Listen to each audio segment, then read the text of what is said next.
Hey, hi there. This is a live stream remembering Peter Green. And we will have some recording tips. We will have a guest, Alex Beyrodt. So there's a whole range of different guitar players. But I thought Peter Green just passed away a couple of days ago. We should talk about Peter Green a little bit. I was thinking about Peter Green, and then there's so much he was influencing us. Maybe you need to know a little bit about his history. He was the guitar player in Fleetwood Mac, Mark I, so to speak, and he was replacing Eric Clapton in John Major's blues band. And of course, replacing somebody like Eric Clapton back in the 60s was, you know, something you had to step up. And yeah, he had to do his own thing to be good in a way, and he was good. And then, of course, he influenced many, many players. For me personally, the guy inspired me to play the slow notes. I mean, this was Albatross, which is a classic instrumental, you know. And this is funny. This is the neck pickup on the Les Paul, and for me, this note B here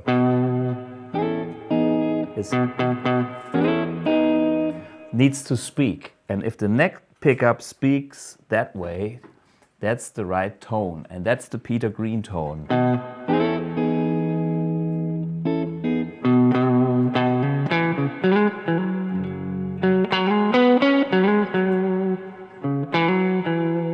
So in this kind of register, it all happens. Okay, talking about amps, Peter was using mainly Fender amps. I have seen a few pictures with him with a GTM 45 or some orange amps, but all the stuff that he is famous for mainly was recorded on Fender amps, and reverb was his thing. He even had some reverb amps on stage and brought them in for special effects.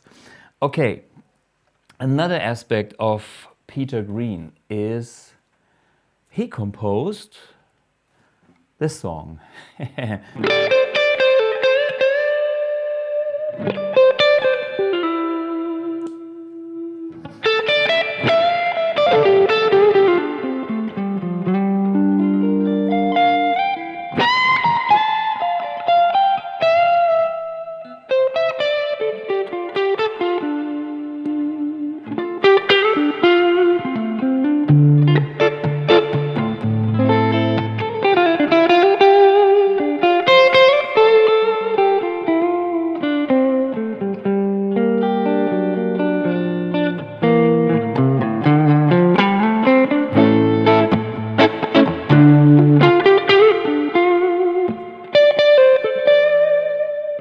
Okay, I did this my way, not original style. So his original was like... And of course, Carlos Santana made the whole thing a hit. And he brought it to another level with his kind of Latin grooves and with the band. And but the composition is a Peter Green song. And Fleetwood Mac was playing that song.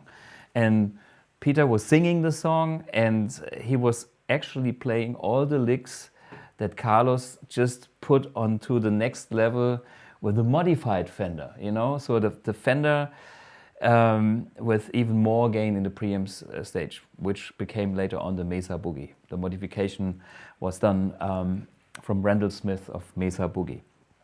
Okay, and here is another thing which is kind of remarkable. It is the guitar of Peter Green. The guitar of Peter Green was played by Peter on all these great historic albums. Then it was given to Gary Moore. And Gary Moore, the young Gary Moore used that guitar, the Greenie, in, I think, the band Skid Row and whatever, you know, all through his career. And he used the guitar also on a blues album later on, Blues for Greenie. This was a 59 Les Paul with a neck pickup that was kind of mounted and wired the wrong way. So the in-between position was not sounding like this. It sounded very thin and very kind of almost in-between strat type sound or nasal. This sounds, you know, natural Les Paul, or this is the neck pickup or the bridge pickup. So his Les Paul was special. The story goes that this guitar was a faulty production in the Gibson factory and nobody ever changed it. Other sources were telling that some people took it apart and blah, blah, blah. But it doesn't matter. It was a special guitar played by Peter Green and then by Gary Moore. And when Gary needed some money, he sold that guitar to the guy from Metallica, Kirk Hammett. And so the guitar is going through different hands of different styles. I still believe that Peter and Gary are the more suitable guys for that kind of guitar. But anyway, it is in hands that play that guitar. It's being used. It was sold for $2 million. So yeah, I mean, the sum of the guitar for the money is also remarkable, considering that Peter was a guy that even wanted to have any money. I think he gave it to Gary for like 50 pounds or bucks, and always, you know, he was not into money. And the sad story about Peter Green was that in 1970, when he was touring Germany, he took some weird drugs, whatever, and he kind of fucked his brain, and he never recovered from that in a way. It is sad. I don't know, maybe other people. So he lost part of his talent because he was super talented guy, and he was, to me also, when you compare the guitar players in the 60s, he was kind of unbelievably good at that time. And then at his kind of peak, bam, there was kind of a stop by drugs, which is happened to other people as well, like the Pink Floyd guitar, Syd Barrett. Yeah, I see some guests here. Niels Finkeisen, yeah. And Alex is watching, cool. Alfons Lücker, some German guys. Yeah. Sebastian Florida. Well, from Florida, USA. I've been there in February. Nice place on this planet. Yeah, Peter Green. What else can I say? He did some crazy I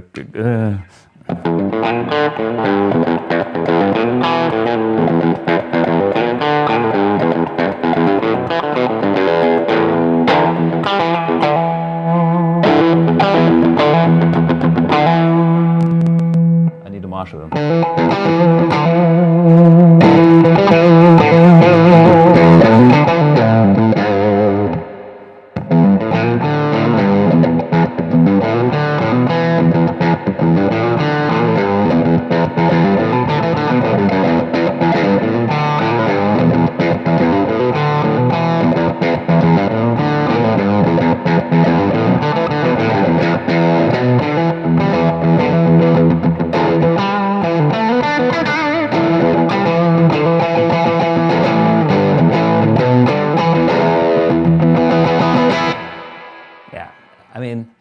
I would make an interpretation my style, but it had a great energy, and the guy was innovative. He had all kinds of moods. And here's something that I think make me, when I think of Peter Green, I think of the Dorian Mode.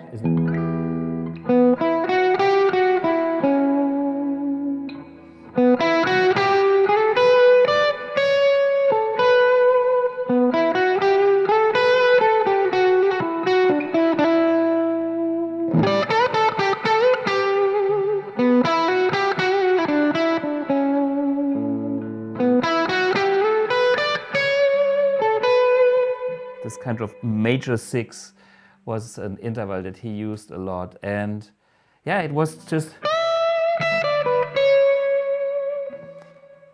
it has, you know, he discovered modes in his own way, and I like the tones he created with that. And he had this kind of brilliant, you know, atmospheres that he, wait a minute, let me see if I get this one.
Using my little loop pedal here to help me out.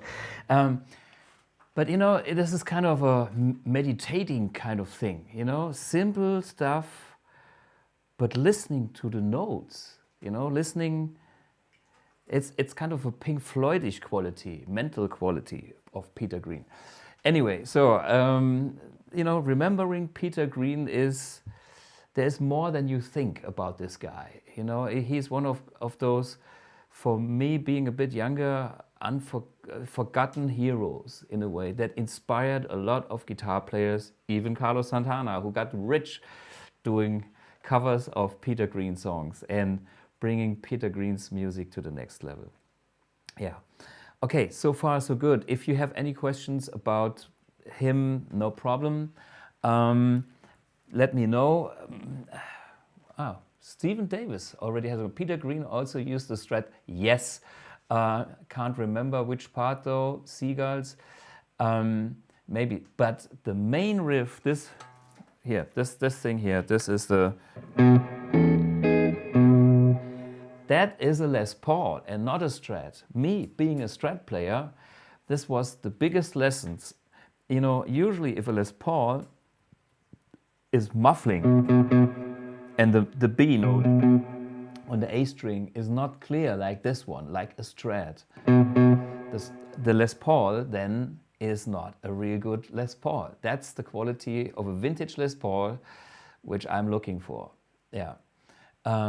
Stephen Davis again, Bob Rock on Tone Talk a couple of weeks ago said that in the neck pickup only one coil was out of phase. Yeah, that's I'm not into the last details of his neck pickup. Maybe he's right, I don't know. I just know that he has a weird in-between position, and I know there is a guitar by the brand Vintage. I have my signature model. Where is it? This one here. Oh no, it's not this one. You know, my Summer of Love. And this guitar from Vintage has, from what I heard, a well, flipped pickup where the magnets are not facing toward the fretboard, so the magnets are facing to the other side and being out of phase. But how it is exactly, which coil or both coils, blah, blah, blah, I don't know. Don't ask me, sorry, I didn't investigate that deep. Okay, so that's the Peter Green part. One thing, before I forget, there's a German guy that I know very well, and he is a huge Peter Green fan, and he is also a huge Peter Green expert, and his name is Gregor Hilden. We've been on tour together in like a trio, having Jerry Donahue as a Taylor player, me as the Strat guy, and Gregor Hilden as the Les Paul guy. So we've done a little tour, I don't know, 8 years ago, 10 years ago, quite a while ago. And he is, you know, he knows the Peter Green tones and he knows the vibe. And here you can see his gold top. He used to have a real 59, but I think he sold it. And then he's got a 69 or 68 or something similar to what I've got here. Yeah. How did you, question here, Eric, how did you adjust the AMP1 for the Albatross sound? Okay, basically it's a joke. Clean volume on 10. I have a little bit of boost, is kind of in the middle. I show you. So, rhythm pickup or neck pickup, everything on full. So without the boost, that's already there. Actually, when I started to play the song, I had a little less gain here. And maybe a touch of the boost helps.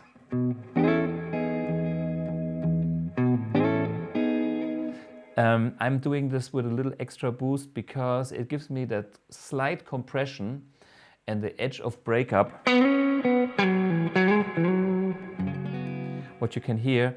At this point, I'm on 3 on the AMP1, which means that I'm not using power amp overdrive here. I'm pretty low for today. You know, all the other episodes I was a lot louder. But since I want to compare it to some vintage Fender amps in a minute, you can hear the sound. I don't want to kill my original 57 Tweed Deluxe speaker, which is in the other room, and so I have a volume that comes close for my setup here. So therefore, I decided to go. Let's do it again. 7.5. No, let's make it 7. On the clean volume, clean tone, as bright as can be. Weird, but if you have a lot of clean volume, it's nice. Then the 3-band tone control is basically in the middle. There's nothing special. Actually, thinking of Fender amps, I would increase the middle. And we're getting closer even to the room.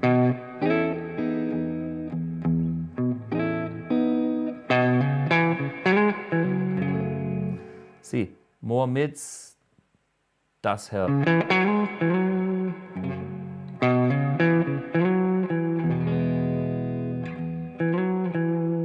Yeah, when I was playing it was in the middle. I would increase to 7. Treble is in the middle kind of, and the bass in the middle. So now it's actually nothing special. The secret weapon is the reverb. No reverb, and I turn the reverb all the way up, and this is And here is the other ingredients which is important. I'm using a BluBOX speaker, which is not my Marshall cabinet, which is the Tweed 112. Or I use the, which one is it? The Black 212. This is actually...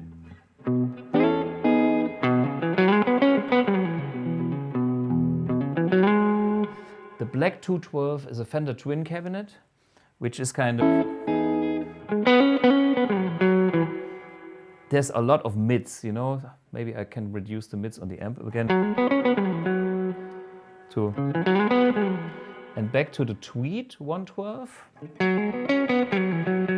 See, the Tweed doesn't have all the mids. The Tweed is kind of more... I'm not saying hollow, but it's like lighter. Back to the twin. No, a lot of punch in the mids, and back to the Tweed.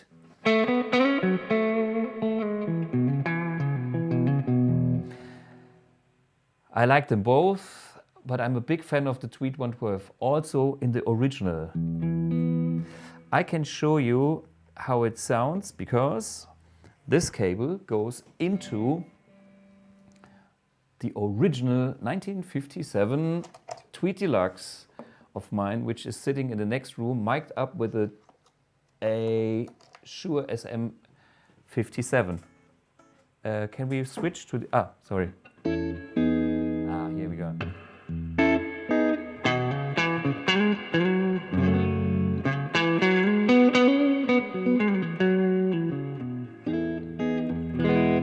Sounds killer, okay?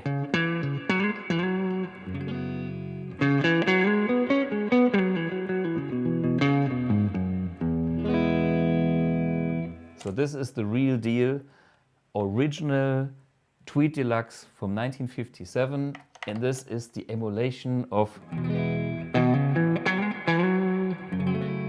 Maybe I have a little bit more mid of the BluBOX.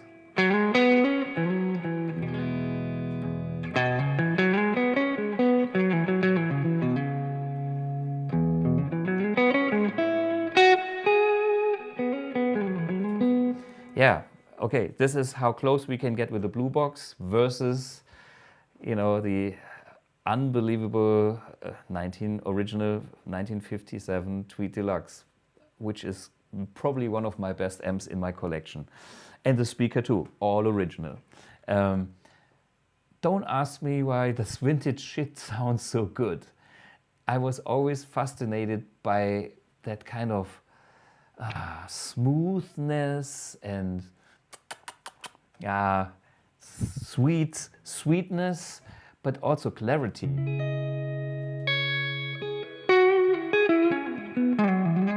Yeah, but you can see there's nothing special about this. This is only the clean channel, and it's almost hot, and you know the volume needs to be in a higher range.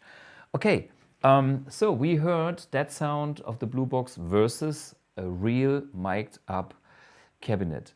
I recorded a little clip where I was using the microphone in front of my Marshall cabinet with a little loop from the guitar, so you can hear how much it sounds different when the position of the microphone is moved. Can we show that? No? Yes? Okay, we will show this afterwards. Okay, anyway, so the miking up a cabinet is an art by itself, of course, and there is a few microphones that are industry standards and historical. There is the SM57 microphone, which from Shure, which is cheap, and it sounds so much like guitar. It's unbelievable. It has, you can't go wrong with a 57. Maybe it is a little bit too bright and in your face. That's the tendency, but it has all these classic guitar frequencies. So a 57 always works. Put it on a guitar and yeah, that's it. So that's a classic. I'm personally a big fan of the big brother of this microphone, which is the Shure SM7B. It's a big membrane, but it's the same mic type. It's a dynamic mic, just with a larger diameter of the membrane. And that's, it's a bit more body in the tone, which is what I always liked, because I wanted to make my Strat kind of sound bigger than it actually is. I tried to, you know, to compensate the lack of warmth that we all know from a Les Paul, and try to get that kind of big tone into my Strat. And therefore I was always searching for speakers with lower resonance frequencies, like bass speakers, 55 Hertz, or I was using this Shure SM7B microphone, which is another classic, but it's way more expensive than the cheap one. But the cheap one is killer. It's never forget that the 57 always works, and it should be included in every recording, just in case you might need it. And you will find out it is that mic that is somehow needed. It's a classic. Besides the 57, you can have like a ribbon mic, a Royer, or you can have a condenser mic, or you can go and have a little room mic, or a combination. One thing is important. When you record all different sources, you have to make sure that your recording are in phase. So what is in phase? There's a very simple trick you can do. You simply hit the strings and make like one little spike information, and then when you zoom in the waveform on your recording device, you have to make sure that all the waves from all the different sources start at the same point. And you will see when the microphone is a room mic, it will kind of be later, because the sound has a traveling speed. So this is, it takes some time. And for a room mic, it's kind of okay-ish to blend that in, because in the room, from the room, you don't want that kind of very first information. But if you have a close mic and another close mic, you have to make sure that these are totally in sync and in phase. So some consoles have a phase reverse switch, and you will hear that all the bass will disappear when they're out of phase. And then, I mean, you can use that kind of switch, but also I was always double checking the phase before mixing to make sure that all the transients are in line 100%, because then the sound is spot on. The clarity enhances, and yeah. And then you can blend those different sounds. Talking about different sounds and different sources. So we had this BluBOX here. We heard the beautiful original. I just give you that again.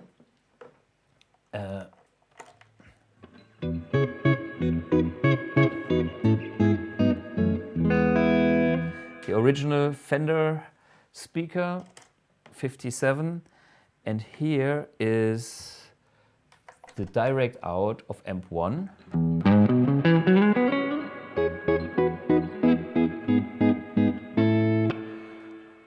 It's also okay.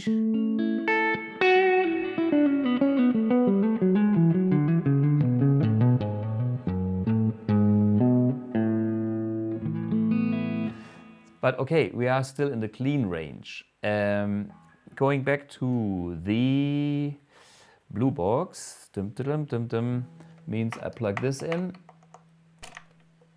I go and unplug the direct. So here's my good old BluBOX.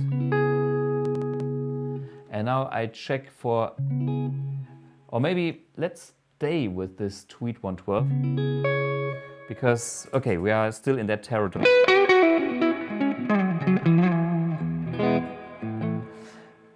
Let me try to make some slightly overdriven sounds by using whatever. The clean all the way cranked and the boost all the way cranked. And there's your farty, nice Fenderish.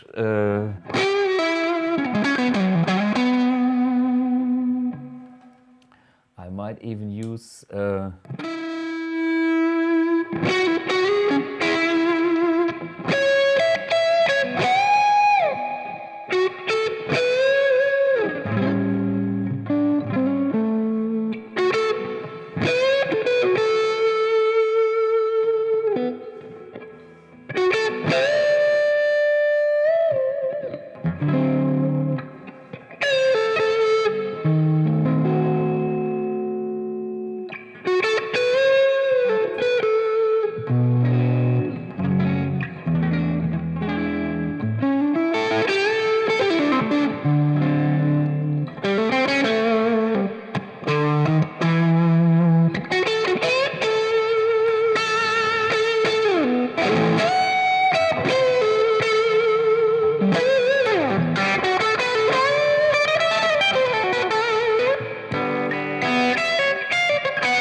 So it's still this kind of Fender speaker. So this is what you can get out of a Fenderish speaker when you crank the amp. This is like, you know, everything, the clean Fender with little boost, and you know, this is how that sounds. Okay, I switch to the classic.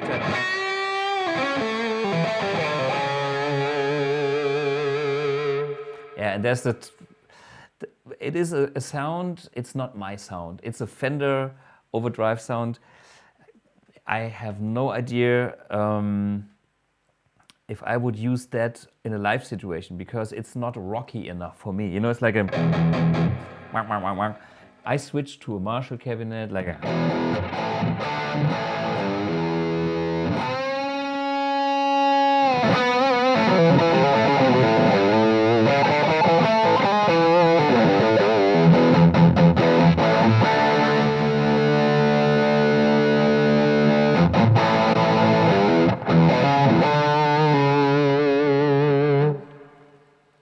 Okay, you get that.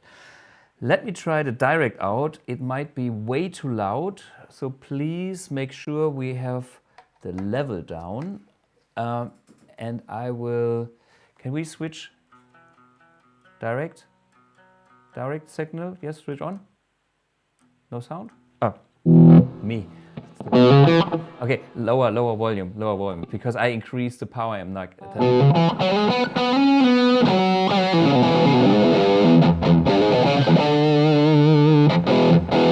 so this is, we have both now. Let me do it that way. I unplug the BluBOX and I use, so you see what I'm doing. I just, we need more direct out, please.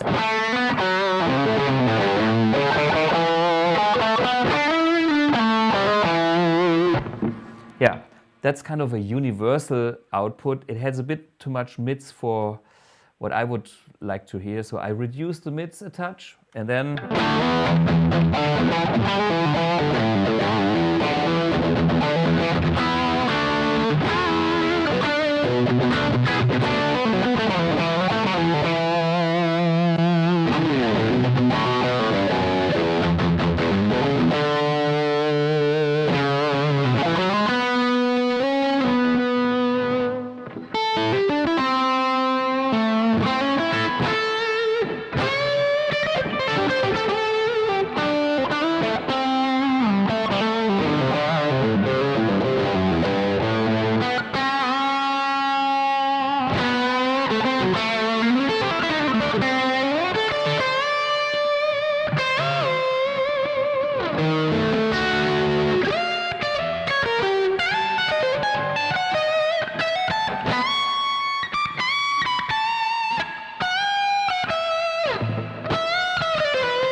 So this is AMP1 straight into the PA or whatever you hear on the stream with nothing in between. It's an analog recording out, and I think if you have this kind of tone at a PA system, it's pretty good. I'm not saying it's the best, but it does the job. So you plug in, you can go to your clean channel and the word, okay, let's do beautiful clean. You do your overdrive.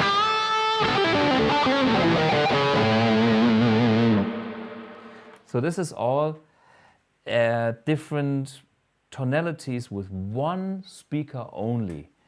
And that's, I designed this for stage use. It's in your face, it's thick, it's sparkling, it doesn't sound like plastic, it sounds organic, good. Okay, that's the level that you get with the AMP1 direct recording out. The whole thing can be improved if we have a real load used at the same time. Just think about that you would have, in a live situation, you would have a speaker connected to the amp. Now listen to the sound. Sounds totally different. I unplug. So this is how it sounds. Yeah, okay. At first glance, it sounds worse. But now let me dial in the mids again and reduce the treble a bit, and then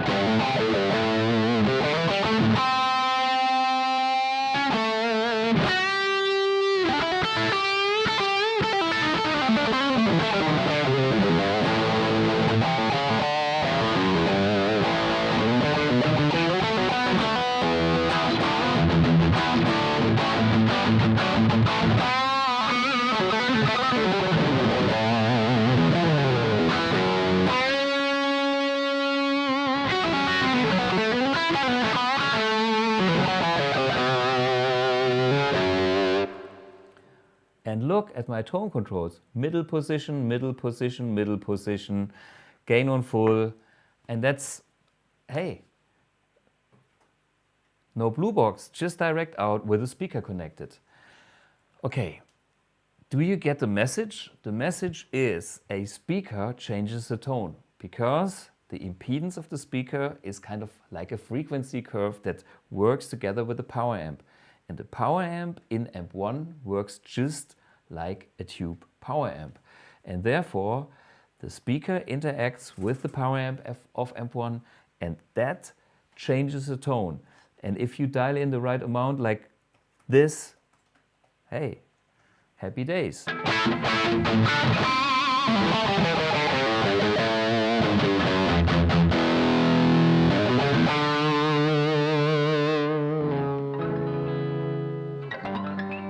So this is the direct out. Okay, compared to nothing, then of course you have to re-EQ just now. Okay, a little less volume. Yeah, see what you're missing? Okay, I can compensate, reduce the mids a touch and give a little bit of treble.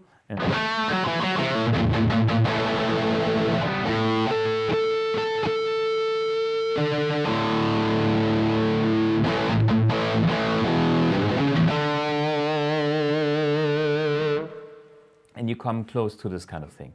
Okay, then let's compare that sound to what we've got with the BluBOX. BluBOX in. Okay, first is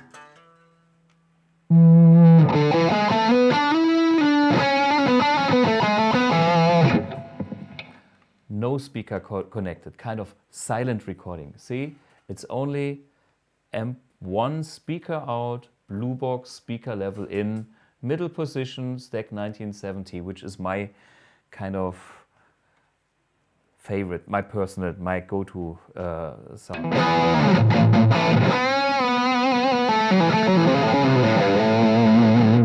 So I could use different tones here, different, like the 67.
then I have the mic position switch here.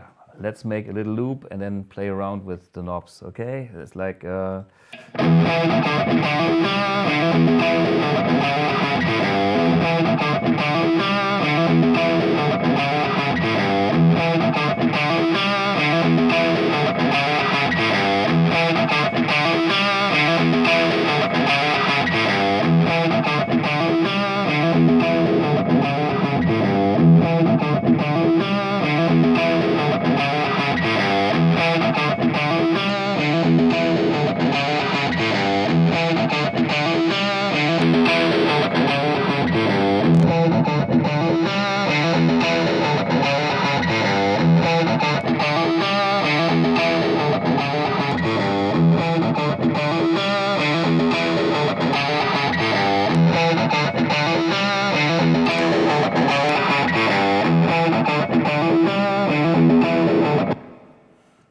okay, you get the picture. So the BluBOX is kind of the super easiest way to get a good tone. It's plug in, play. And this was not even using a speaker load. If you have a speaker, even at lowest volume, I can show you. Do we still have the loop? No, I have to play again. Okay, then let's play.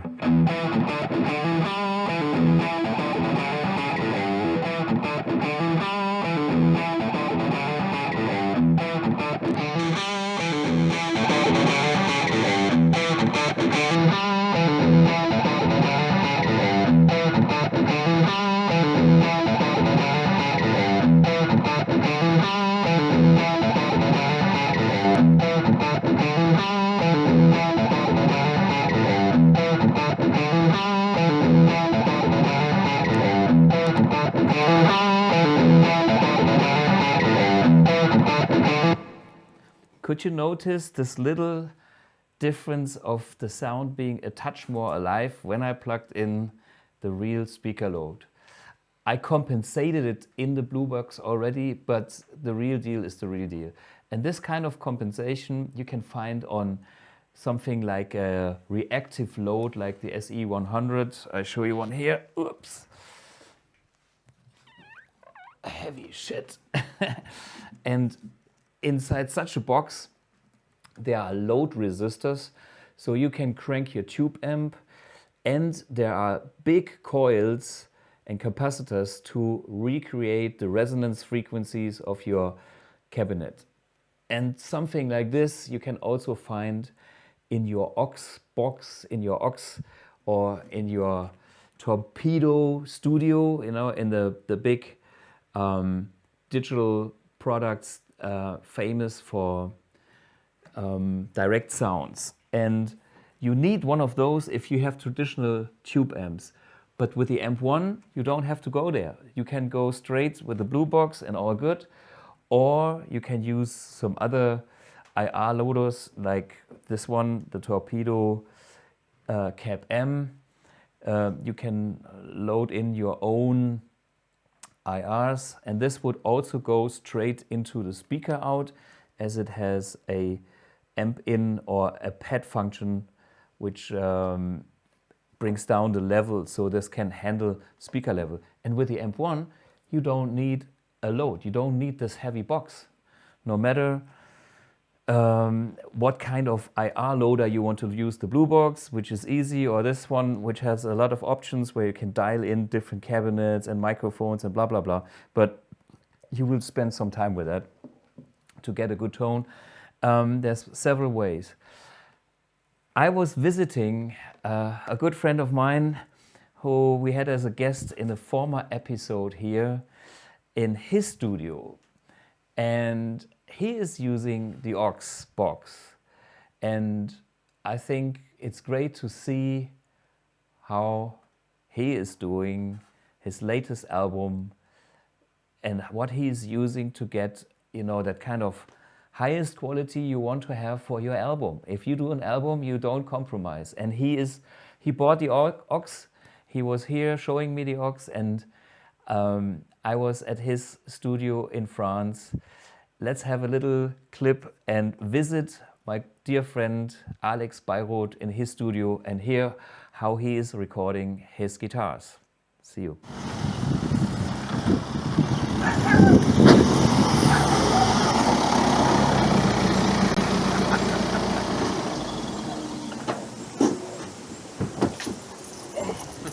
Servus. Servus. Schwarze Auto muss machen, ne?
Wow, hey.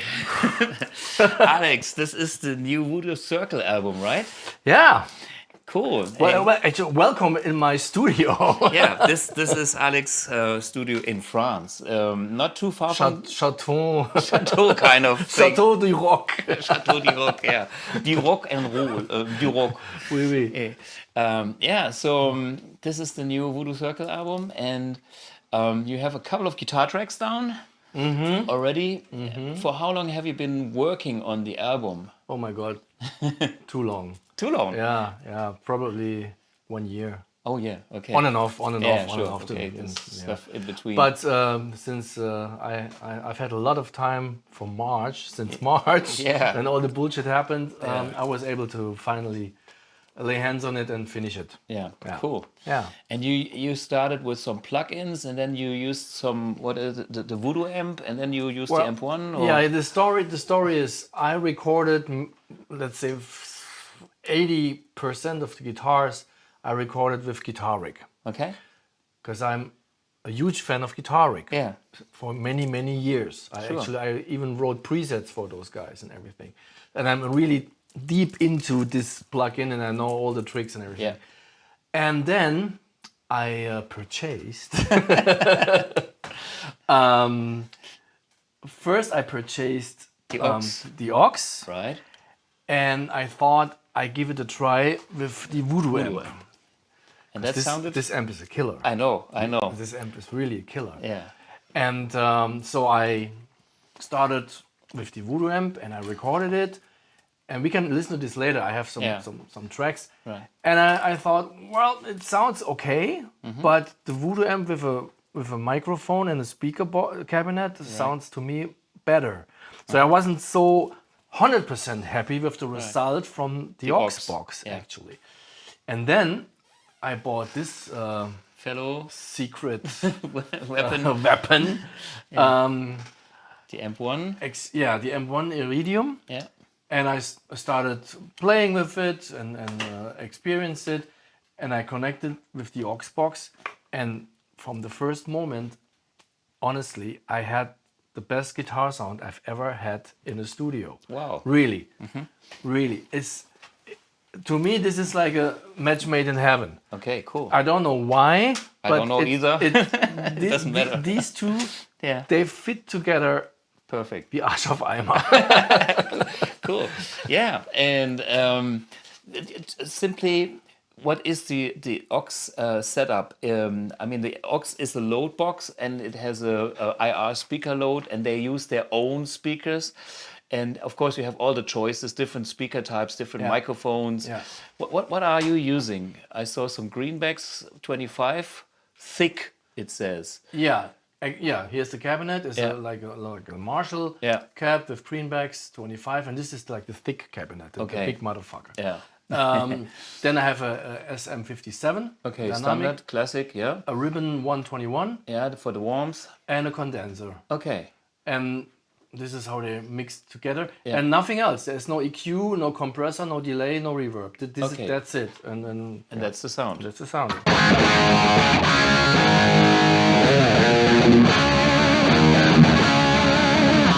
Yeah, super fat sound. Super fat sound. Warm and still precise. Yeah. So it's not muddy, it's not honking or fuzzy, anything. It's just sits in the mix perfectly. And and if you go through the presets from the aux without changing anything on the Iridium, the results are amazing. Yeah. It's like, what the fuck is going on? Yeah. I mean, if there's like an AC/DC preset, if I change it to AC/DC, it sounds like AC/DC. Even if I'm in the modern channel, it's really amazing. Most people forget about how important the speaker is. Yeah.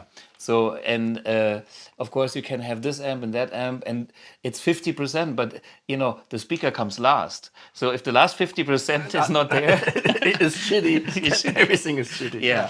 So cool. And on the Iridium, you mainly play on the modern channel, I see? I played a show last Saturday with the Iridium and the Fat Cap. Okay. And usually I play the modern. Yeah. But when I play live, I play the classic. I like it better. Yeah, okay. I mean, this is why we have different channels, you know? Different players, different situations, different guitars. And cool. Yeah, but the record, the Voodoo Circle, was using the modern channel. Modern, mainly. Yeah, the modern is a very dense sound, and it's rich and tight.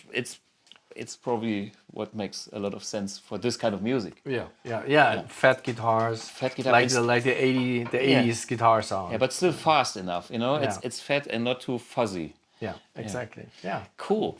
So, can we listen? Just for the reference, I asked Alex to also record the BluBOX while he was playing. So we have a reference with like my favorite sound, which is the whatever called Stack 170, and the mic in the middle position. So we have a few different sounds, and we can also listen to. I haven't recorded yet. Ah, okay. Play it live, or whatever. You can play Alle meine Entchen. Who cares?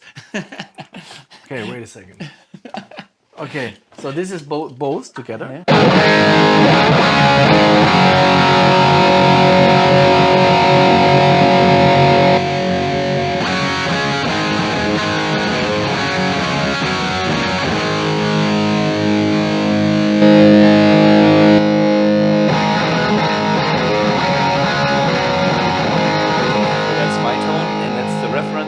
So cool. Yeah.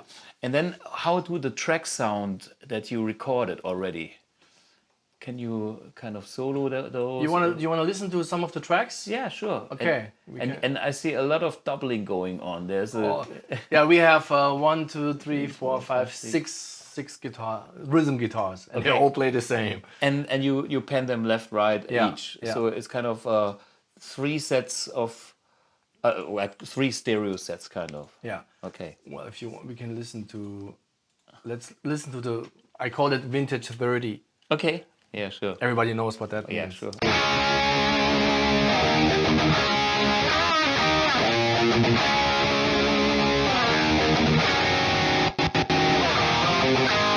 Yeah.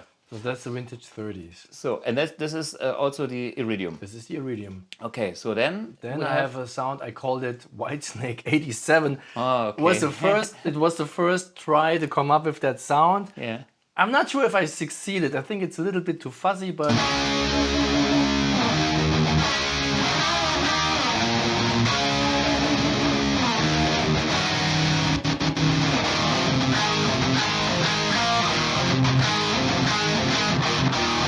Right. And that's again That's the also Iridium. the Iridium. Okay, and the And next then- one is the Voodoo amp. This one is the Voodoo amp, yeah. Okay.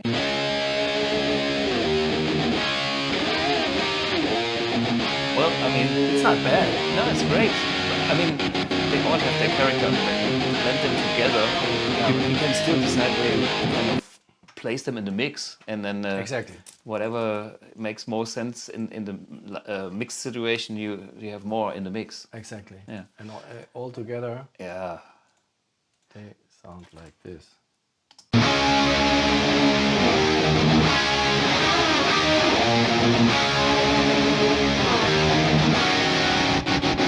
Yeah. Yeah. So- I love doing doubling and doing Yeah. all kinds of stuff. Yeah. Very cool. So when will the album be finished or released? Do we have any plans? The album is actually finished. I'm just listening and fixing little things here and there, but actually you never stop working on it. It is finished. Okay, call it finished. Call it finished. It's finished. Yeah. And it will be released in January. Okay, so you have a little bit more time to tweak. Who's gonna do the mix? Will you mix it? Or? No. It's Jakob Hansen. Okay. Or Jacob Hansen, but he's from Denmark, so it's Jakob Hansen. Hansen. And he's responsible for bands like Volbeat. Okay. He mixed Yeah. the last Primal Fear album. Yeah. And he's right now he is the man in Okay. for this kind of music. Music, sure. Yeah. Yeah. Hey, super cool. I think, it's very impressive to see how you work first, how good the aux does the job for you, and how easy it can be. You know, I mean, you started with plugins, and you know there is a convenience about plugins, which is kind of total recall kind of thing, and what's the software? Guitaric? Yeah. Actually, they modeled one of my plexis. The 50-watt plexi is my plexi.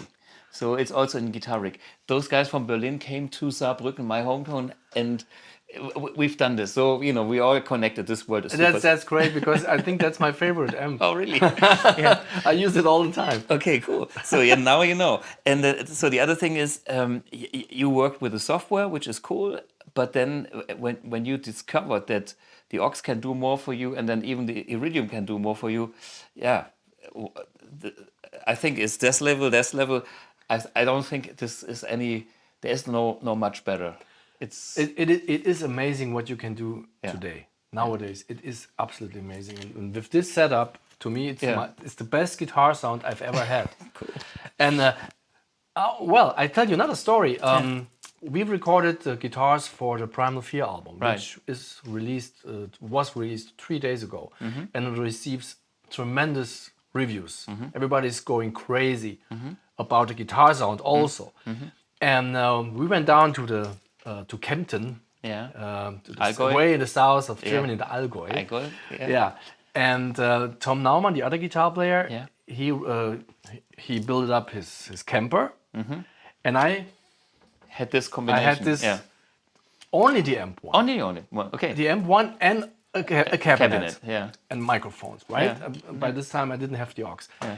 And so the guy who recorded the guitars is our front of house guy. Yeah. So he's his studio. So he knows us. Tones. He knows Tom and myself. Yeah. He knows our sounds, everything. And so he was used to the camper from Tom. Like, business as usual. Sounds great.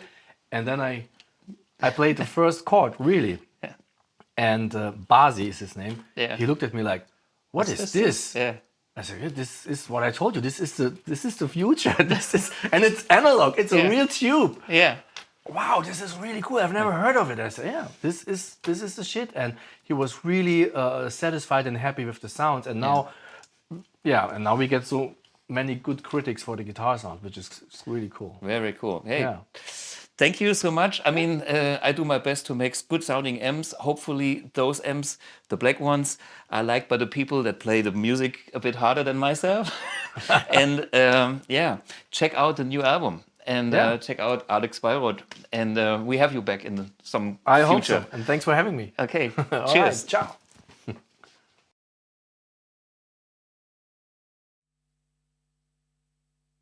Yeah, I think it's impressive to see how Alex is recording the new album.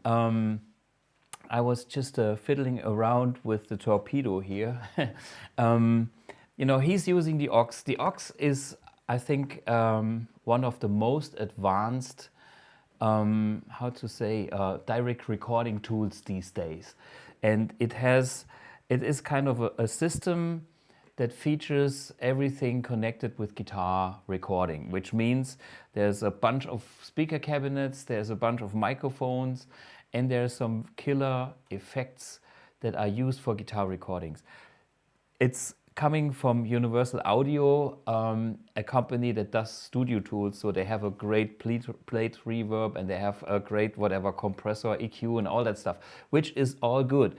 The question is, do you actually need all that? If you have a studio situation and if you want to go all the way like Alex, this is a perfect tool, no question.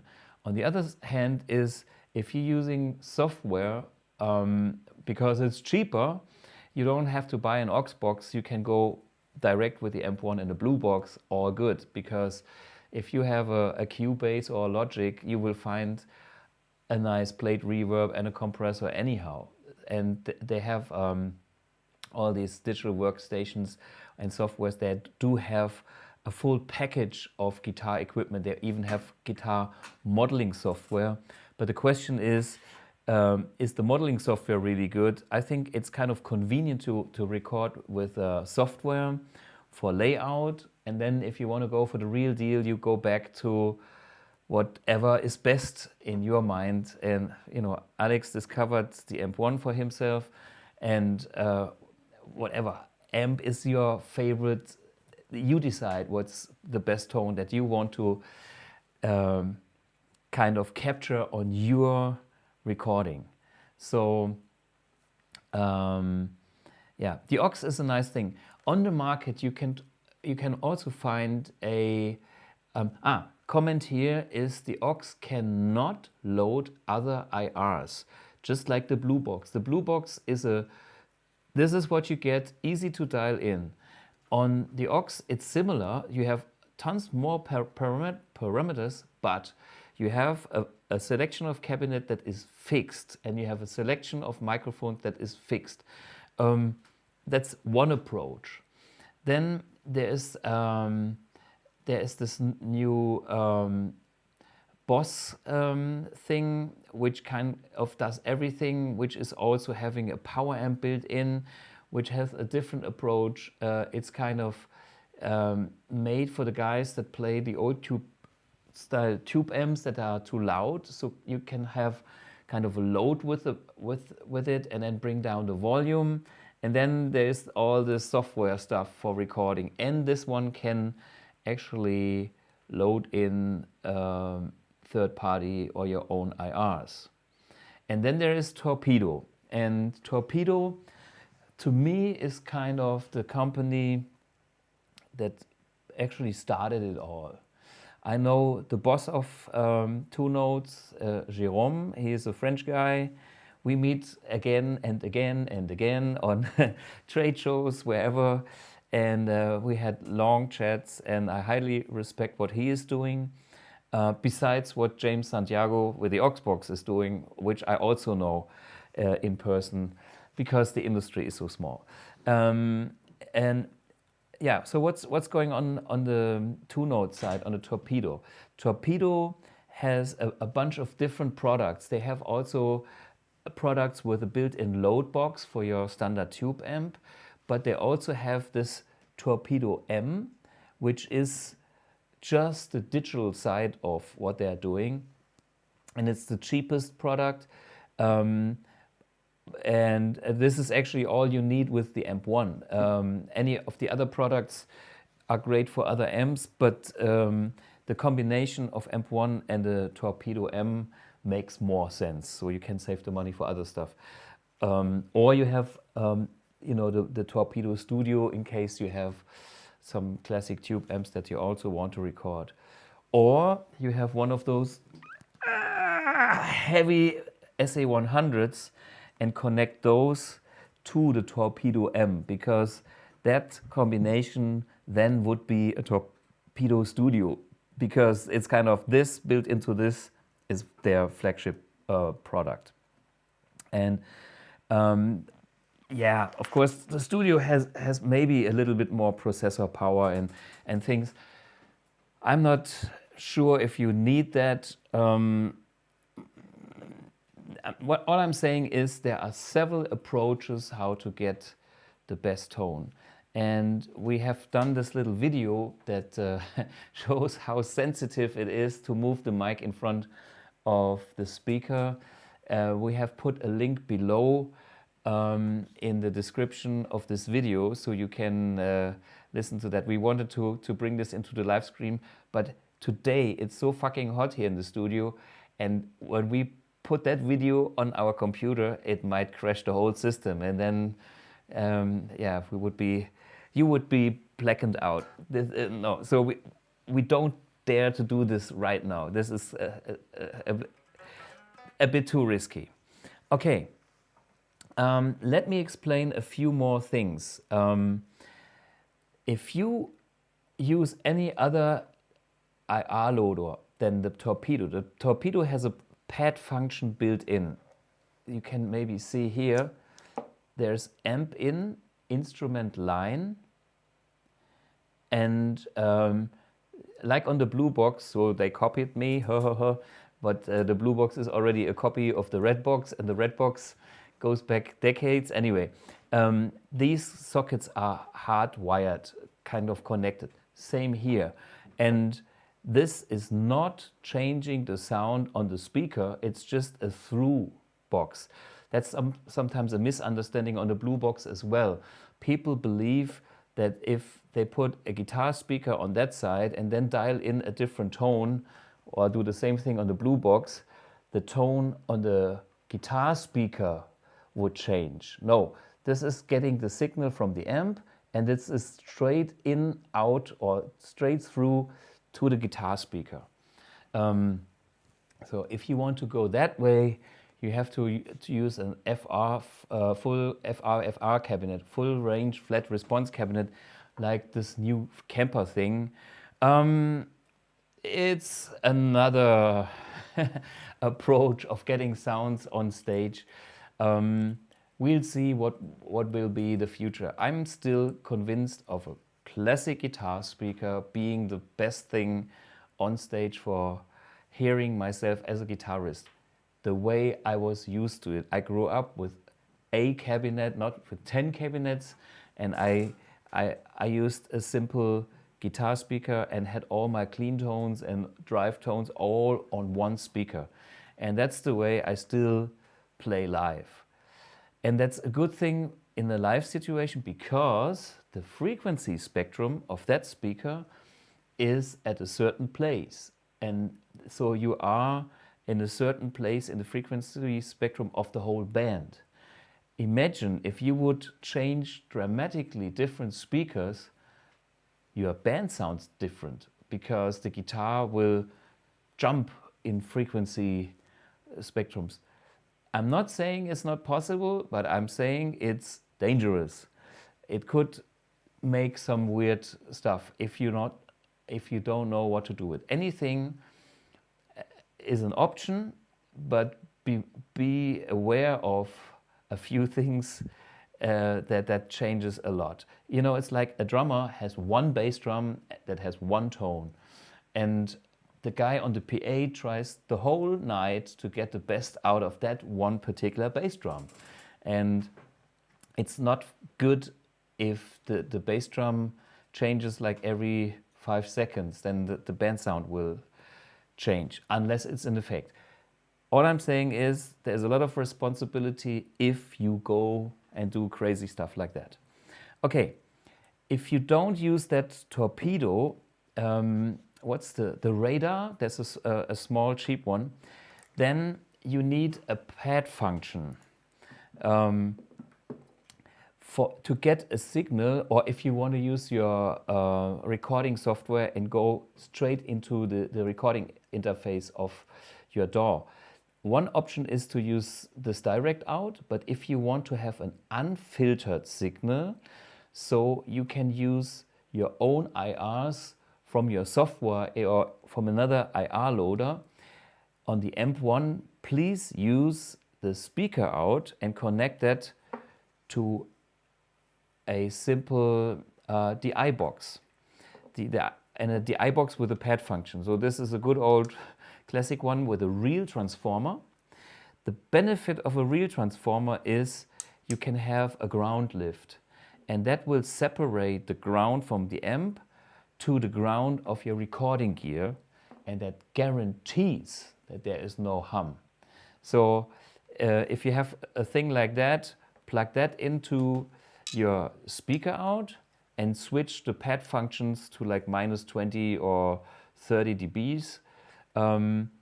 And then use that output to go into your interface of your recording station. As I said, on this little Torpedo M, they already have this kind of pad function built in here. There's the switch, so it's not needed. Okay, let's see what we can do with the M. First, I need a little sound check back where we are. I need the BluBOX, please. Aha, whoops, loud. Have we been that loud? Doesn't matter.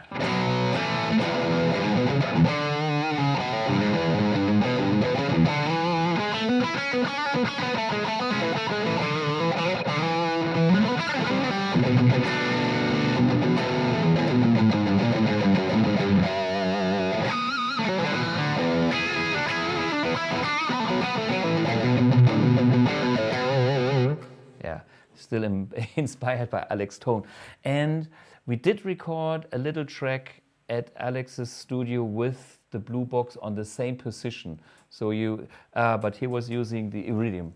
But anyway, so there's a little reference point that we could get. And I have to say, I was really impressed how good his guitar sounded, especially for his music. I mean, he knows what he's doing, he knows what he wants to hear, and he dialed in this kind of oversized greenback loaded Marshall cabinet in a blend of a few microphones that, yeah, they sound really big, fat, and warm. You know, it has the perfect mixture of punch, but not zizzle, aggression. Yeah, I like it. So, all good. So this was back to me. Let's see what the Torpedo can do for us.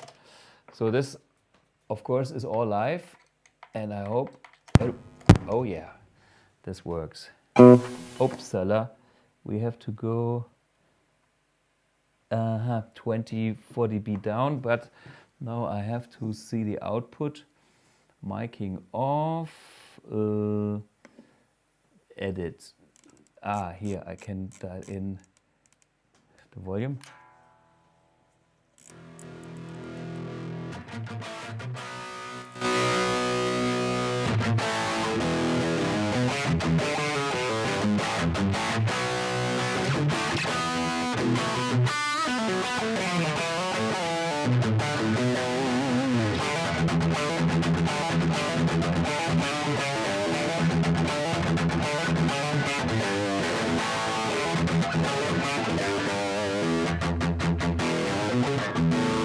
Okay, I got the volume right. So next is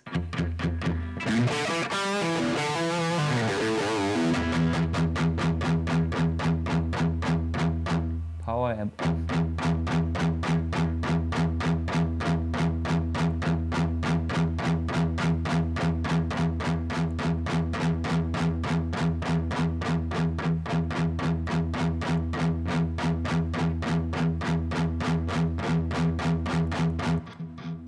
Ah.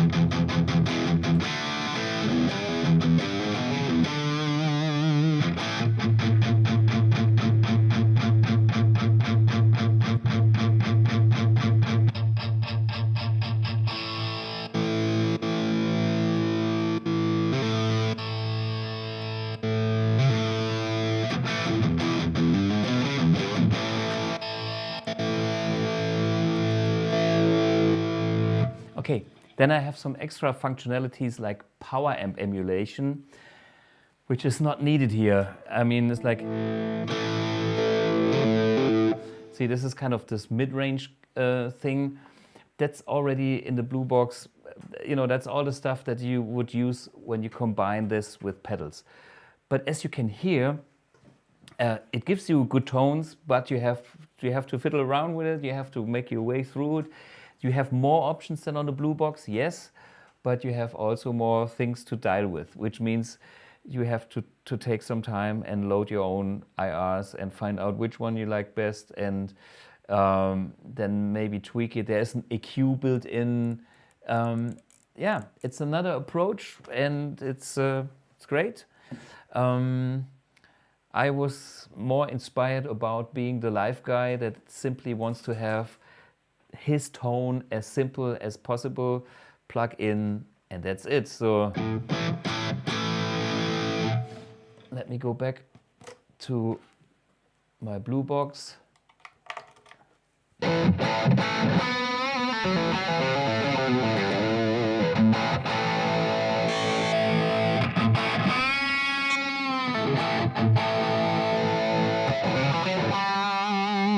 Anyway, that's my tone, and this is how it sounds. We might be able to compare this to the mic'd up original cabinet, Stack 1970. Can we try that? I know this episode is kind of weird because... so is this now... I think that's both signals. Let me unplug this one just to make... Oh no. So see, this is the...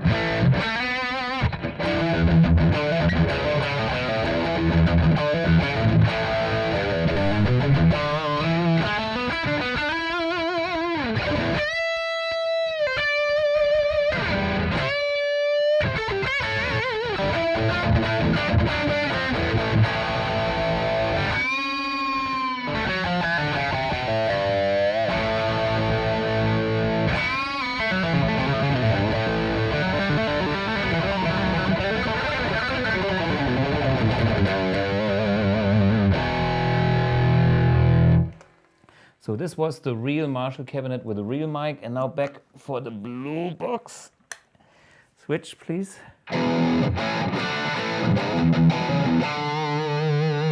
Yeah, so the mic was the Shure SM7B, the big one, which is my favorite mic on the marked position of the cabinet. And this is kind of the mixture I have done for myself with a little bit more sparkle.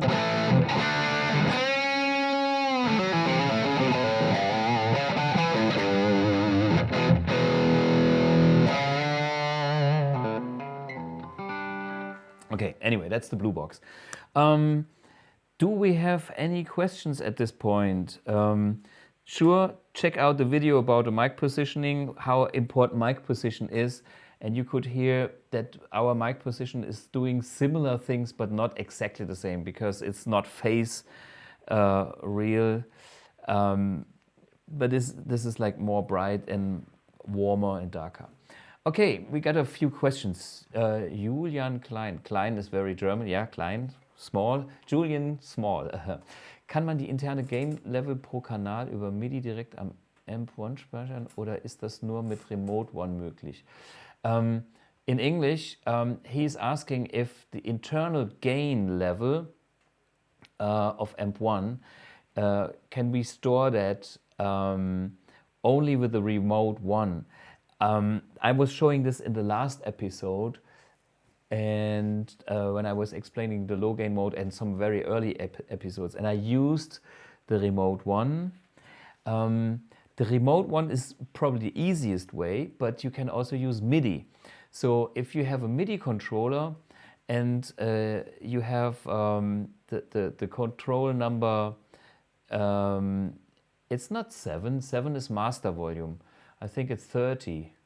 Look up in the menu. Let me see. Gain is 20, yeah. So you need to have a MIDI controller, and the MIDI controller should send a control change command on number 20. And then this information can be stored with hitting the boost and then the reverb, as described in our last episode. Okay, so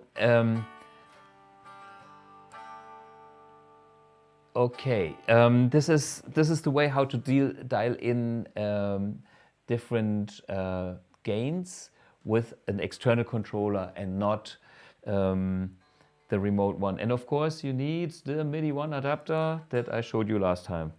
It's not here anymore.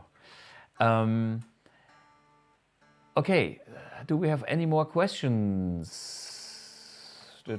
Eric Bosma, is the return of the effects loop placed before or after the nanotube? Well, it is, the loop is before the nanotube. The nanotube works in the power amp stage and is actually the first kind of element, or the first stage after the effect loop is the nanotube. We have the sensitivity switch on the button. So if you want to experiment with a booster, you can increase the level inside the effects loop and overdrive the nanotube even further. But be aware that a tube saturation is a tube saturation. It gets a little ugly if it's too much. I like tube saturation, yes, but I like tube saturation in several stages. One stage is nice up to a certain point, and then I have another clipping stage, and this makes a rich tone. So if you increase the level in the effects loop, be aware that the level, when it's too hot, will saturate the nanotube even more, and that's probably not what you want. And therefore, I always preach to use a minus booster for a second master volume, or our second master volume function, because that's sound neutral. It doesn't affect the saturation of the nanotube so much. So that's a passive thing that reduces the volume in the effects loop, and that helps to keep the sound from being overcompressed, like which would happen if you had a booster that increases the signal by too many dBs, maybe 10 dBs. This is where it starts to get a bit funky. Okay, next guy, Max Melnikov, sounds Russian to me. Melnikov. Killer tone, what resource is in the nanotube? Resource? Well, the nanotube is a sub-miniature tube, and it is the real old school tube. It is, it is just a tube. It is a small tube, but it has the same elements like the tubes that are used in every standard guitar amplifier or hi-fi amplifier. It's the real audio tube with a heater, you know, with the grids and all the stuff we know from tubes. Okay, Mohan M. Servus Thomas. Okay, that sounds very German. When using the effects loop in parallel mode, what is the ratio of dry to wet signal? Well, it's very simple. The dry signal is there, it's the same, and the wet signal is mixed on top. So this is how it is. So the mix depends on the output volume of your effects. The more effects volume is added onto the dry signal, the ratio will be more effects versus dry signal. So no output on the effects means 100% wet, 100% dry signal, and then you increase the volume of the effects, and then you have maybe 90-10, and so on. The more level from the effects unit, the more the ratio changes towards the effects. If you have a patch cable in the loop, there's a tiny volume difference. But this is something, yeah, just dial in and you will find it will work. Do we have any more questions at this point? Do you need, okay, Rob K. Thomas, you use a small bit of delay with the green sound. Do you need more delay for an external pedal, or are the max and minimum of the Buick enough for most cases? I don't understand the word, that's weird. But anyway, actually I was not using a delay, I was using reverb. Peter Green was a super fan of reverb, and he used the Fender amps because they had reverb, and he had Mata or some weird, very weird brand reverb devices with, I guess, real springs, because this was how reverb was created back in the days.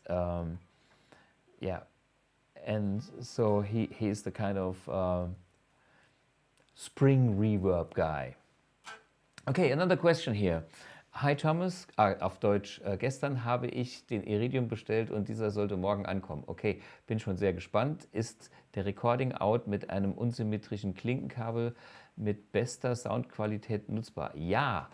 Okay, that's the German answer. Scortus is his name. He ordered the Iridium yesterday and he's very excited about it. And he's asking if the recording out is usable with an unsymmetrical, with a not balanced cable, and still having the best sound quality. Yes, simply plug in a guitar cable into the recording out to your interface. If there is no hum, because your grounding in the studio is perfect, this is all you need. The sound is perfect. A standard guitar cable will do the job. If you do have a ground issue, try different power outlets or use a DI box to kind of separate the grounds from the AMP1 to your recording gear. And then the hum will disappear. Yeah, but the standard guitar cable is just fine. Okay, Andy P. Next one. In German, braucht der AMP1 grundsätzlich keine Last oder checkt er einfach, dass keine Box angeschlossen ist und will nichts ausgeben? No, okay, I translate to English. He's asking if AMP1 does not need a load, or is he kind of measuring, is the amp measuring if there is a load connected, yes or no, and then he would like mute. No, it's different. The power amp in the AMP1 can produce full volume, and it's safe to use it with no speaker connected. So on the socket there is full power, and it doesn't matter if a speaker is connected or if there's no speaker connected. It's fully safe. Just whatever it is, it will work. It will not blow the AMP1. So you don't worry, you just plug in what you plug in. Of course, a speaker to the speaker out, but then that's all you need. Plug in the speaker or unplug the speaker and just use the recording out, all safe, no problem. Okay, another question, Bruno? Yeah, Mr. Demeter, slot Demeter. I suppose that the nanotube is the first stage of the power amp. Am I right? Yes, you are right. So you got it. Yeah, and yeah, be aware that the nanotube is doing something for the sound, and if you hit it too hard, like any classic tube, it will sound muddy. Yeah, it will sound muddy, and but this is like any Mesa, Boogie, Marshall, blah blah blah. It's the same. Yeah, it's the behavior of tubes. So don't expect to put too much gain in a single tube and be excited about, wow, it's a tube only sound now, and because it's a real tube, it sounds killer. It is always several tube stages that make the beauty. It is one stage into another stage, into another stage, into another stage. And the nanotube is just one stage that helps to get us at this real deal level. And the other stages are important too. So don't stress one stage too much. Okay, Bruno Bemi. Thomas, is the recording out balanced? How do you manage that it can be used as a headphone out? Headphone requires the same phase on tip and ring. Yes, well, we are intelligent. We use our sockets different ways. If you unplug the speaker and plug the headphones into the recording out, you get a signal on both of your ears. Everything is fine. That's the way we do it. Okay. Any more questions? Andy P. Kann ich den AMP1 an eine Stromversorgung anschließen? Zum Beispiel Voodoo Lab Pedal Power 2 Plus und wie am besten? Okay. I translate to English. He wants to connect the AMP1 to a power supply that has kind of a slave out for mains. I know, you know, the Voodoo Lab has something like an external outlet. So here is the official version. AMP1 requires up to 300 watts. So that is the maximum consumption peak power on the AMP1, if you kind of torture it to death. And I believe that the Voodoo has only 200. And the 200 watts is legally not enough to drive the AMP1. But who is legal? It would still work. But I didn't tell you that it's legal. So at your own risk. Okay, so this is the information I can give you. I wish there would be 300 and I could officially say yes, but I can't officially say, I just know it works. So next is why AMP1 doesn't have XLR output for cab simulation with direct connect to board. That's a good question, but the answer is fairly simple, because we have no room. Look at AMP1 and all the connectivity. This little space here at the end is used for the fan. Then there is the mains inlet, there's the switch, and all the sockets. There is no room for an XLR socket on AMP1. And yeah, you need to have an adapter if you want to go XLR. Yeah, I tried to make AMP1 as small as possible, and XLR would have increased the size of the amp, and I wanted to have the smallest 100 watt pedal amp there is, and it still is the smallest and lightest 100 watt nanotube power amp or nanotube guitar amp on the planet.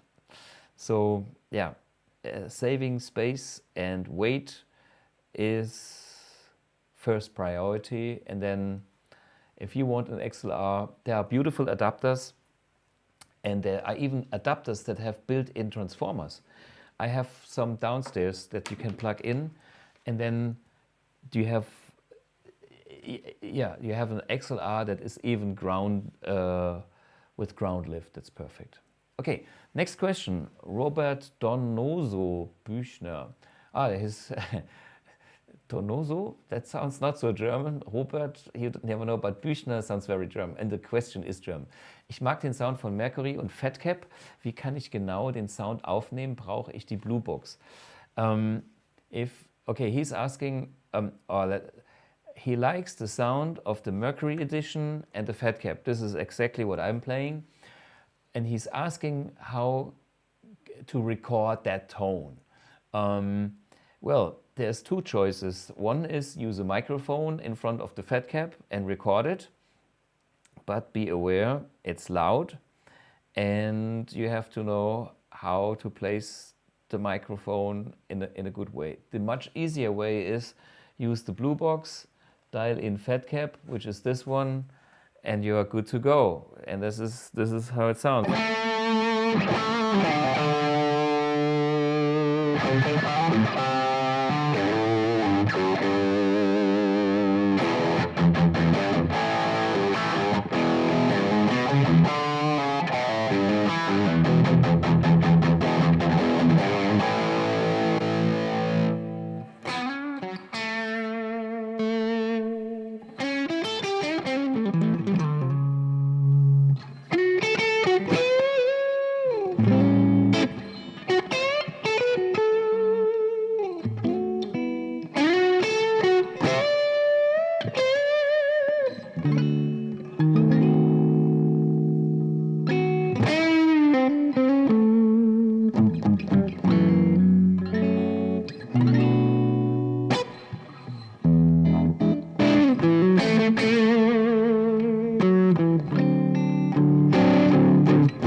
So that's the Fat Cap coming straight from the BluBOX. Yeah. And that's plug and play. And it could be used for silent recording as well. Okay, next question. Max Melnikov, why AMP1 no have Bluetooth for foot controller? I think it will be best for live session. Well, Bluetooth is a very modern technology. AMP1 has built-in foot switches, so if you go for the basic setup with AMP1, you don't need any further device. If you use our remote, then you use a standard guitar cable or speaker cable, and it's super solid. And Bluetooth is also not so stable for longer distance. I mean, of course, if you have a few centimeters, it will do the job, but a cable is a cable, and it's super solid, and it's cheaper, and it's... I think AMP1 is not the kind of product I want to see Bluetooth with. I'm not against Bluetooth, but AMP1 is simple, is analog. That's my idea of the AMP1. Okay, next question. Wow. Vielen Dank für die ausführliche Antwort. Okay, darf man fragen, another German question, welche Referenzen für den Modern-Kanal zum Vergleich gezogen wurden? Es gibt schon einige Möglichkeiten, die direkt, okay, in Reviews zu schreiben. Okay, he's asking what were the references for the modern channel. Well, let's put it that way. I have a few inspiring high gain amps. There's an Angle that I like a lot, but I'm a big fan of SLO 100 Soldano. And so the dark side is the Soldano, and the bright side is more or less kind of something more Angle-ish. It's not 100% these amps. That's something for our future project AMP-X. But it's, of course, inspired by amplifiers and stuff that I like. And the modern channel is a freestyle high gain channel that I like the way it is. Let me show you why. I just dial in the one side here, put everything in the middle, tone-wise, and put it on my stack. So this is usually switch off the boost, increase the gain a little bit, and this is what you get.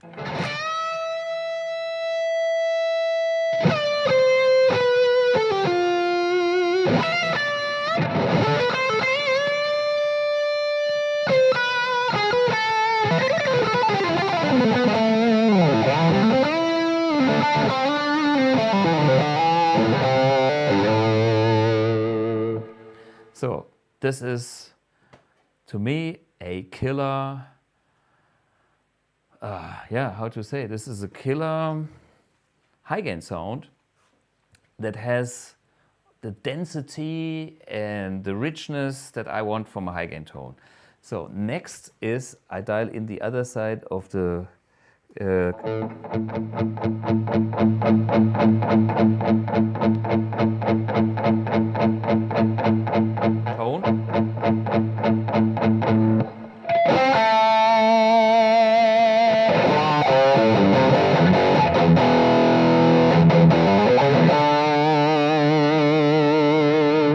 And this is kind of more the angled side. The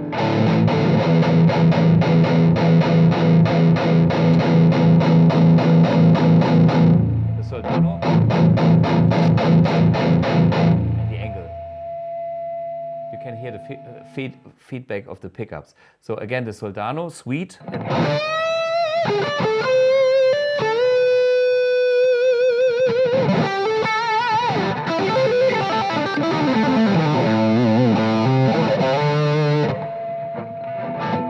And then the angle tone is on the other side.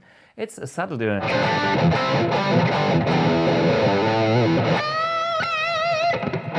It's simply more aggressive and it has a cleaner low end, especially when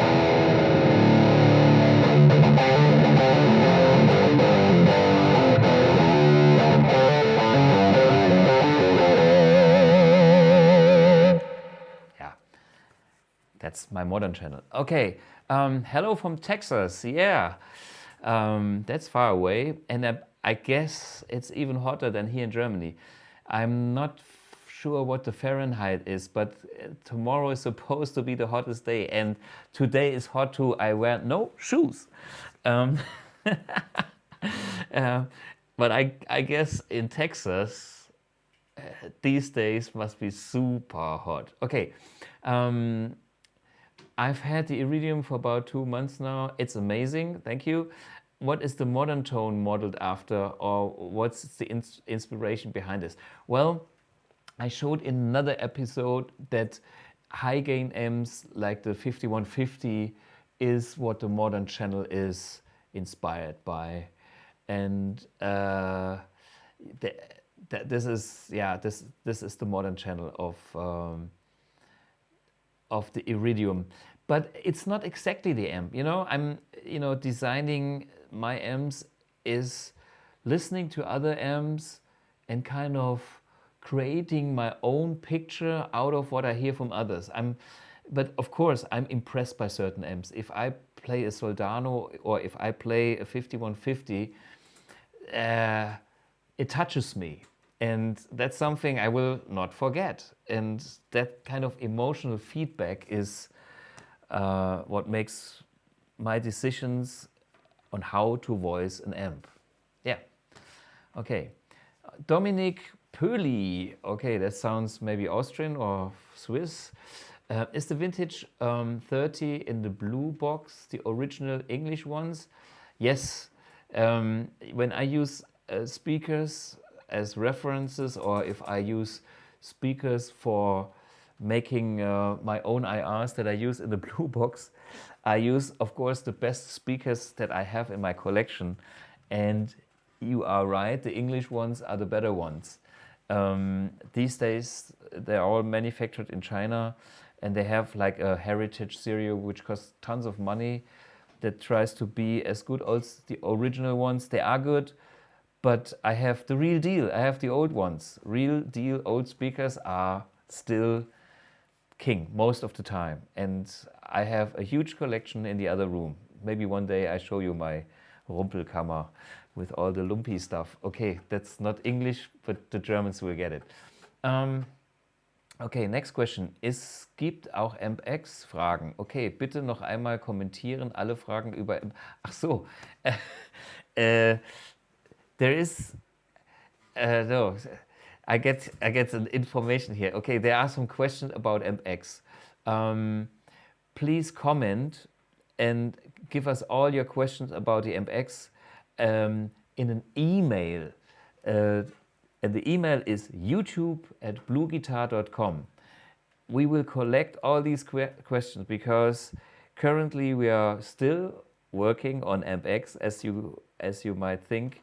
And I'm already working on the instruction manual, first edition, and I'm on page whatever, 99 to 100 and whatever. It's unbelievable big project, and it's so complex you would not believe. And it's also so complex because I want to make the result for you guys as simple as possible. That's part of the philosophy. So if you do have questions, please send those questions to youtube@bluguitar.com. youtube@bluguitar.com. Okay, and there's maybe the last question for today. Alfons Lücker, German of course, Lücker, Umlaut. Habe die First Edition. Lohnt es sich, ein Mercury oder Iridium dazu zu holen? Wenn ja, warum? He is asking, okay, he's got the first edition of AMP1, and he's asking, is it worth to get a Mercury or an Iridium? Well, you know, tones are a personal thing. And I designed the first edition mainly for myself because I was using my own taste as a reference. And the first edition is still killer. You can hear the first edition when we did the AB comparison the other day. I think it was Stevie Ray Vaughan, or was it even AC/DC? But the differences of the first edition and the Mercury edition in the clean channel are not so big. And there are fans of the first edition. Funny, there are even more fans in the US about the first edition than I think in Germany or in Europe. Maybe because the guys in the US play more like I do, and they know how to handle that kind of thick tone. Here in Europe, they play A-chord rock and roll, and that's what I've done with the Mercury edition to make it tighter, to make it a bit more, for the Germans, aufgeräumt, for the English guys a little bit less muffly. But I like this kind of living and breathing. And to answer the question for Alfons is, it's worth if you like a different tone from your first amp. The Mercury and the Iridium, they are not better, they are simply different. And the answer is, play it. Plug in, you know how your first edition sounds. And if you enjoy the sounds of the Mercury or the Iridium with your guitar and your style, then it's worth buying one. If not, hey, you got a perfect amp. There is nothing wrong about the first edition. It's not like they are not as good. No, they are just different. I'm super happy. I still got an old one downstairs, and there are some magic settings. If you play whatever, the gain on 5 with the old ones, they sound killer. I'm happy. I'm still happy. There is nothing, it's just a different amp, and it's your decision. I just make an offer. And he says, I play more blues. Hey, if you play the blues, stay with the first one. You know, you can try it out and see if, but there's no need. There's no need. The first one is still killer. It's a killer amp. The next guy gives an answer. Said, hey, he should buy both. Well, you know, if you buy both, you have choices. You know, one day you have this blues, and the next day you have another blues. It's all good. Too many choices. Up to you guys. So here we have probably the last one. GSI, whatever that means. Purchase the BluBOX. It is awesome. The pedal board, the Nano. Okay. If you are happy, I'm happy too. I think that's enough for today. There will be the next live stream next week. I hope it's not as hot as it is today in here. One little thing I had forgotten. On this Les Paul, I swapped the neck pickup. Here, neck pickup from my friend Kloppmann. You know, because Peter Green, I thought, you know, Albatross needs to have a proper neck pickup. And the pickup in here was killer, but this is even better. And I made an experience, which is, okay, I go back for my clean tool. Guitar back in tune. So, this note is all what it's about. And you can see with the screwdriver, I can adjust the height of the full pickup, and I can adjust the height of the screws. And the height of the screws is magic. It is, let's put it that way. I put them down like this, and you hear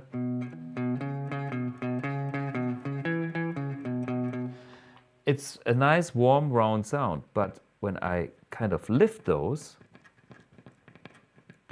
I get this pronunciation.